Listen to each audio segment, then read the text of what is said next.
नमस्कार, आईमा मीडिया में आपका स्वागत है। राष्ट्रीय स्वयंसेवक संघ प्रमुख मोहन भागवत ने गुरुवार को नागपुर में अपने विजयदशमी भाषण के दौरान अमेरिका द्वारा लागू की गई टैरिफ नीति की आलोचना की। आरएसएस प्रमुख ने स्वदेशी पर अधिक से भरोसा करने का आह्वान भी किया। उन्होंने कहा कि अमेरिका द्वारा लागू की गई नई टैरिफ नीति उनके अपने हितों को ध्यान में रखकर बनाई गई थी, लेकिन इससे सभी प्रभावित होते हैं। दुनिया एक दूसरे पर निर्भर होकर चलती है। किन्हीं भी दो देशों के बीच संबंध इसी तरह कायम रहते हैं। कोई भी देश अलग थलग नहीं रह सकता। ये निर्भरता मजबूरी में नहीं बदलनी चाहिए। हमें स्वदेशी पर भरोसा करने और आत्मनिर्भरता पर ध्यान केंद्रित करने की आवश्यकता है। फिर भी अपने सभी मित्र देशों के साथ राजनयिक संबंध बनाए रखने का प्रयास करें, जो हमारी इच्छा से और बिना किसी मजबूरी के होंगे। मोहन भागवत ने कहा कि दुनिया वैश्विक चिंताओं के समाधान के लिए भारत की ओर देख रही है। ब्रह्मांड चाहता है कि भारत उदाहरण पेश करे और दुनिया को रास्ता दिखाए।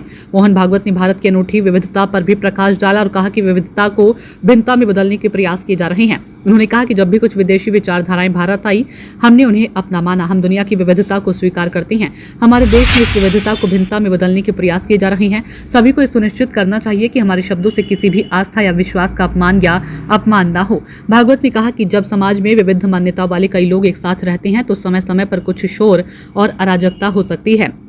इसके बावजूद ये सुनिश्चित करना चाहिए कि नियम कानूनों के साथ साथ सद्भाव का उल्लंघन न हो।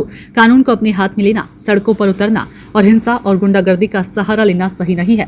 किसी विशेष समुदाय को भड़काने की कोशिश करना और शक्ति प्रदर्शन करना, ये सब पूर्व नियोजित षड्यंत्र है। आरएसएस प्रमुख ने महात्मा गांधी को भी उनकी जयंती पर याद किया। अपने वार्षिक विजयदशमी भाषण में भागवत ने कहा, आज महात्मा गांधी की जयंती है। वे न केवल हमारी स्वतंत्रता के लिए लड़ने वालों में अग्नि थे, बल्कि उन लोगों में भी उनका विशेष स्थान है जिन्होंने भारत के स्वत्व पर आधारित स्वतंत्रता के बाद की भारत की कल्पना की थी। भागवत ने पूर्व प्रधानमंत्री लाल बहादुर शास्त्री को भी उनकी जयंती पर श्रद्धांजलि अर्पित की। राष्ट्र के प्रति उनकी भक्ति और समर्पण और सेवा पर प्रकाश डाला।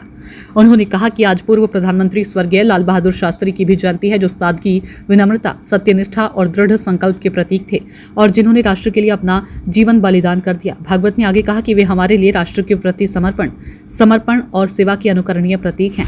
वे हमें सिखाते हैं कि कैसे एक व्यक्ति सच्चे अर्थों में मानव बन सकता है और उसके अनुसार जीवन जी सकता है। आईमा मीडिया को यदि आप YouTube पर देख रहे हैं तो कृपया इसे सब्सक्राइब करें। फेसबुक या सोशल मीडिया पर देख रहे हैं तो फॉलो करें और हाँ, अपनी राय कमेंट बॉक्स में अवश्य दें।